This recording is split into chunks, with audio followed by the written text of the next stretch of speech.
দেশের 4টি সমুদ্র বন্দরে 3 নম্বরে স্থানীয় সতর্ক সংকেত দেখাতে বলেছে আবহাওয়া অফিস। বুধবার আবহাওয়াবিদ মনোয়ার হোসেন সই করা এক সতর্কবার্তায় তথ্য জানানো হয়েছে। এতে বলা হয়েছে, সক্রিয় মৌসুমী বায়ুর প্রভাবে উত্তর বঙ্গোপসাগর ও বাংলাদেশের উপকূলীয় এলাকায় গভীর সঞ্চালনশীল মেঘমালা সৃষ্টি হচ্ছে। এর প্রভাবে বাংলাদেশের উপকূলীয় এলাকায় উত্তর বঙ্গোপসাগর এবং সমুদ্র বন্দরসমূহের উপর দিয়ে ঝোড়ো হাওয়া বয়ে যেতে পারে।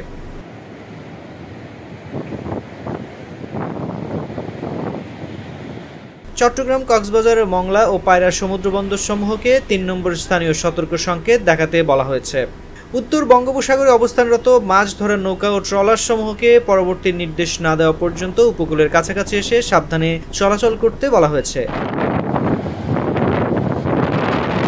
এদিকে আবহাওয়া অফিস জানিয়েছে, দেশের উপকূল অঞ্চল সহ সিলেট বিভাগে ভারী থেকে অতি ভারী বৃষ্টি হতে পারে। এছাড়া সারা দেশে তাপমাত্রা কমতে পারে।